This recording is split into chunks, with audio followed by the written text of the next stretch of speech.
Hi, everyone. We're back to talk a little bit more about Hagar. And we were saying in the last session that you can't really talk about Hagar without talking about Abraham and Sarah because they're a package deal here. Their lives intersect. So we talked about in the last session that Abram had received a covenant, which is a promise from God, and God sealed that promise in several different ways and several different times. He reinforced the promise and told Abram over and over again, first, that he would be his God, and second, that he would provide children for Abraham, that Abraham would be the father of many nations, and that he would have land in the promised land that God had assigned to him. So these were all part of the promise. And Abram and Sarah were getting older, and they really were tired of waiting. That's the bottom line. They were tired of waiting. And whenever we're tired of waiting, we start to make mistakes. And this next section of this story is going to be full of mistakes. Full of mistakes. Because these people did not want to wait for God. Even though he had given them, especially gave to Abraham, several reinforcements of his promise. They just didn't think he was going to fulfill it, I guess. And in some ways I can kind of understand it, because I know I'm that way when I'm praying for something and it's taking a really long time. It's easy to lose hope as human beings. But the closer we are to understanding who God is and really knowing him intimately and understanding his faithfulness, the more patient we will be about waiting for his timing and his plan. I found a verse in Lamentations that I'd like to read to begin with before I read the one from Genesis. That's the actual story, because it really reinforces, to me anyway, it did, the beauty of waiting on God's plan. This is Lamentations 3, verses 22 to 26. Lamentations, by the way, was written by Jeremiah. It's a book in the Old Testament. And Jeremiah writes, "Because of the Lord's great love, we are not consumed, for his compassions never fail." I probably should say that just before this verse, he's writing about all these bad things that have happened in life. Junk happens, in life. Bad things happen. And he's saying, even though there's so much that's happening in the world, because of the Lord's great love, we are not consumed, for his compassions never fail. They are new every morning. Great is your faithfulness. I say to myself, the Lord is my portion. Therefore, I will wait for him. The Lord is good to those whose hope is in him, to the one who seeks him. It is good to wait quietly for the salvation of the Lord. It is good to wait quietly, not just wait like, ho hum, come on, God, hurry up, not that kind of waiting that I usually do. No, waiting with that quiet assurance. If you had a father or a mother who was a good father or mother, a devoted father or mother, and they promised you something, when you were waiting expectantly. You knew your parent was going to follow through on it. If mom said, you can't have this right now, but after dinner we're going to have some ice cream. You just knew that was going to happen, that she wasn't going to go back on that promise. If Dad said he would take me somewhere, he followed through on it. He was there for me. And our Father is like an earthly parent, only millions of times better, because he's so faithful. He cannot make a promise and not keep it. So here in Lamentations, the prophet is saying, the Lord is good to those who wait, and to the one who seeks him and tries to stay in touch with him as they're waiting.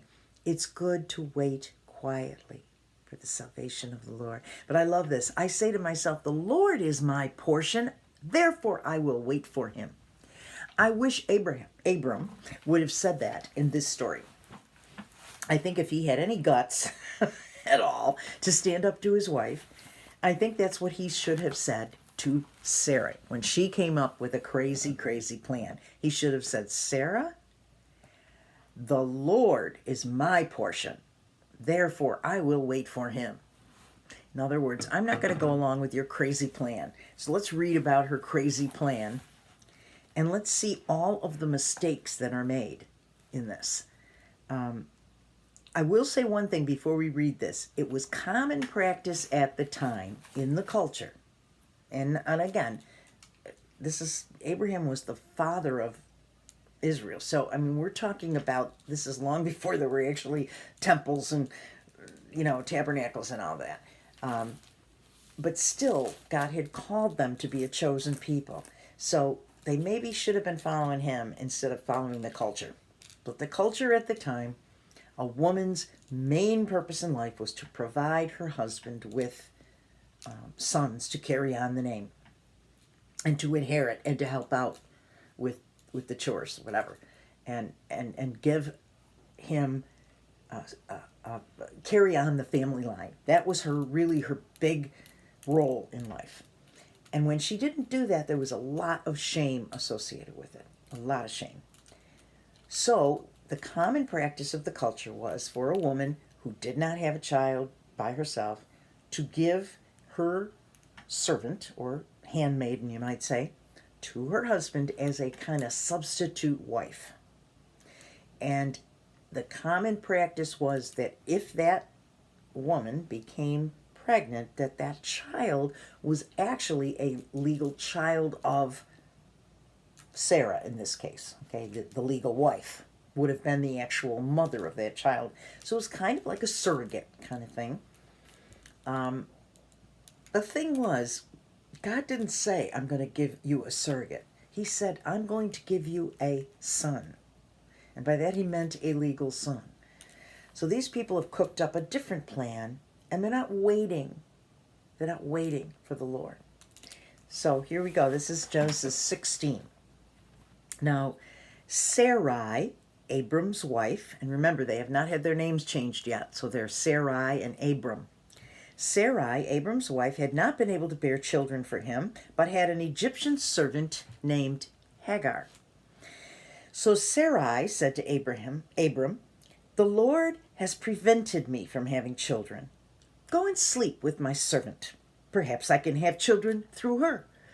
So see, she's saying, perhaps I can have children through her. So they would really be her children, Sarai's children.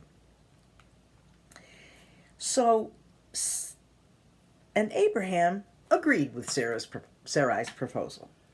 So Sarai, Abram's wife, took Hagar, the Egyptian servant, and gave her to Abram as a wife. This happened 10 years after Abraham had settled in the land of Canaan. So, Abram had sexual relations with Hagar, and she became pregnant. But when Hagar knew she was pregnant, she began to treat her mistress Sarai with contempt. Then Sarai said to Abram, this is all your fault. I put my servant in your arms, and now that she's pregnant, she treats me with contempt. The Lord will show who's wrong, you or me. Abram replied, look, she's your servant, so deal with her however you see fit. And then Sarai treated Hagar so harshly that she finally ran away. We can see a domino effect, a big domino effect of mistakes here. I mean, everybody makes mistakes in this story. None of them are trusting God and following what he wants. They're all trying to do things their own way. It starts out with Sarah, who decides that she doesn't really think she can wait for God's plan. She'll help God out by having her own plan. And she proposes this plan of Hagar coming in to take her place as a substitute. So that was her first mistake. Abram then makes a mistake as well, because he goes right along with it. He goes, sure, sounds great to me. Okay? Again, he doesn't go to God. He doesn't find out if God wants him to do this. He doesn't say, the Lord is my portion, I will wait for the Lord. He doesn't reinforce that. And God has given him this covenant and reinforced the covenant a couple of times. So I think he should have been a little stronger. His human failings show here. He would rather give in to Sarah and keep the peace in the family than stand up and say, hey, the Lord has said this is going to happen, it'll happen. So he's the second person to make a mistake. Then Hagar makes a mistake. Now, she did not make a mistake to go in and sleep with Abram, because in that culture, she was the servant, and that's what her mistress told her to do, and she did what she was told. And again, it would have been common practice, so she wouldn't have thought it was that unusual.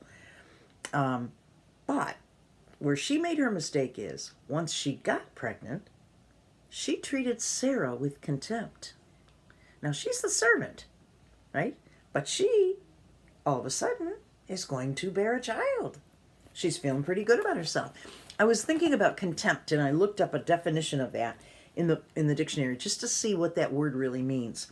And it is a feeling that a person or thing is beneath consideration, worthless, or deserving of scorn. Yeah. Like, you're nothing now. Because you know what? I got a baby, and you couldn't do that, so you're not worth much. So it probably, if Sarah was telling her what to do, or, asking her to do something, she's like, well, I'm pregnant now. So maybe, maybe not. Like, I think she gave her attitude. I'm sure she gave her attitude.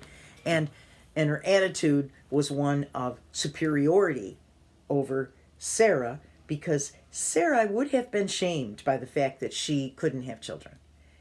So it would have really been something that would have been kind of a sticking point to begin with, a hurtful thing for her. The Amplified Version says, Abram went into the bed of Hagar, and she conceived.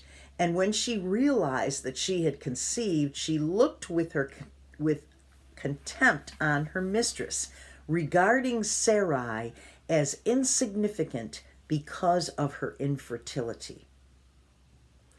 So yeah, then makes it clear in the Amplified Version that probably a lot of this disdain that she was showing was that, hey, women are supposed to get pregnant, and you couldn't get pregnant, and I did right away, and that kind of thing. So she had a haughty spirit. She had a feeling of contempt for someone else and put that person lower than her. That was Hagar's mistake. So now all three have made a mistake, right? All three of them have acted in a very sinful way. Then Sarai goes one step further, and look what she says. This is all your fault. I love it. She concocts the plan, but then when it doesn't go the way she thought it was going to go, it's Abram's fault. You see what a mess we make of things when we don't wait for God. Because now, not only have they gotten Hagar involved, but now they're having marital strife as well. So when we go our own way, we cause problems down the line, and God knows that. And that's why he tries to get us to go his way, because he knows the better way for us. And so Sarah and Abram are in it now, and now they're going to have, they're going to butt heads, and she's going to say, hey, this is all your fault, because I sent this servant into you, and now she treats me terrible. So Sarai is blaming Abram. So that's her second mistake. Now Abram's going to make another mistake himself. Does Abram become, strong, and does he say, hey, look, Hagar, don't treat Sarai that way. She's my legal wife.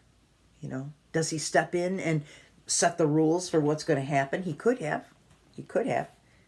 And maybe it might have made a difference, because he was the man of the household, and he was probably holding the purse strings.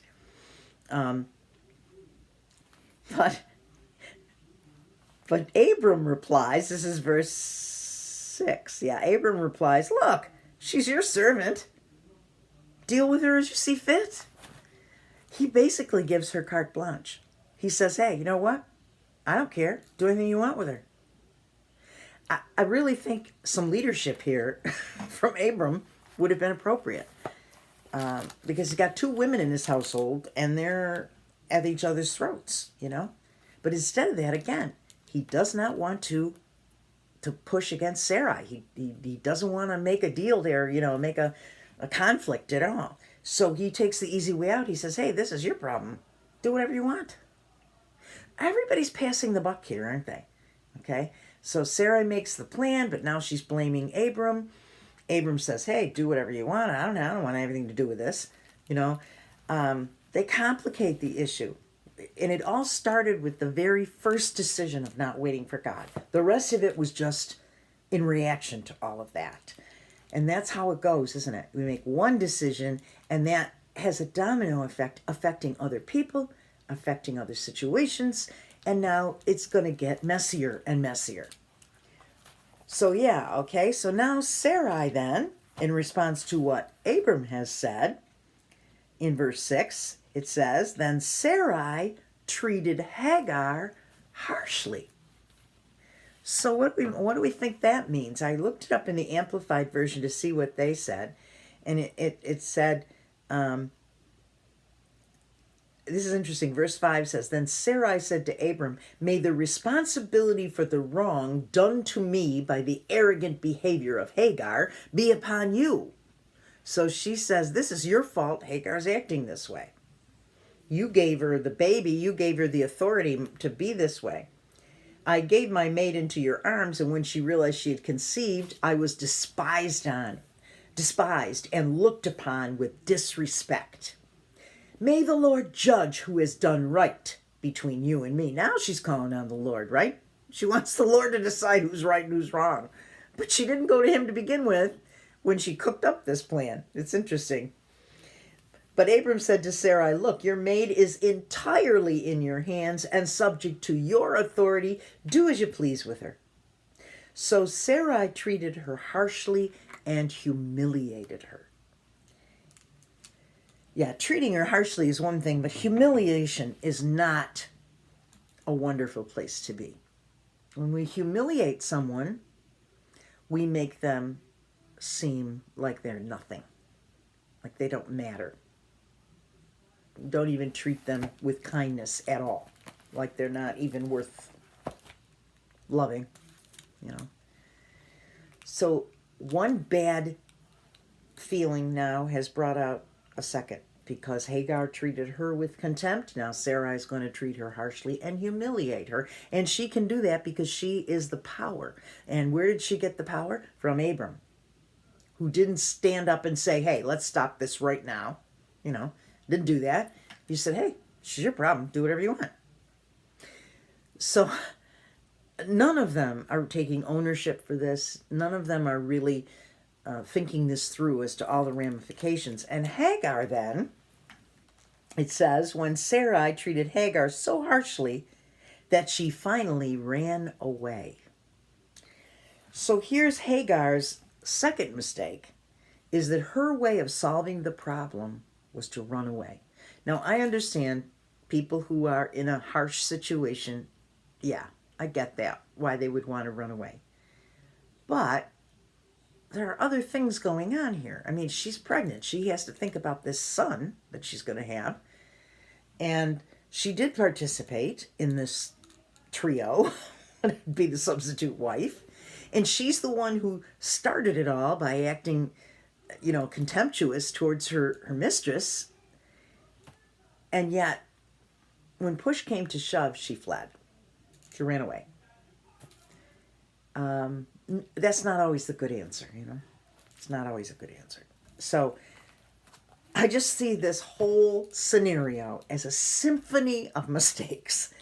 And again, one mistake leading to the next. And it all started with not waiting. Not waiting. The Lord is my portion. I will wait for him. It's easier said than done. As a human being, I can totally relate to what went on here, because I can really see that it's quite easy to just forget that God has a plan and say, well, I know he has a plan, but I think I've got some good ideas here. I'll go ahead and do my own thing, and, he'll catch up. And ordinarily when that happens with me, God has a way of bringing me back to what he wants me to be doing. And the timing of God is a particularly hard thing to accept. When you are praying for something and you are waiting for something, it's very hard sometimes to be patient and to hope in the Lord. But the alternative is to take matters into your own hands, similarly to how Sarai and Abram and Hagar did, and make a total mess of everything. And now that mess is going to come back to haunt them in many ways. It doesn't just stop with that, with Hagar leaving. So we're going to see what happens to Hagar in the next session, because it's pretty interesting what happens with her. And until then, have a day of patience, a day of waiting, and waiting with hope in your heart, hope in the Lord. Have a good day.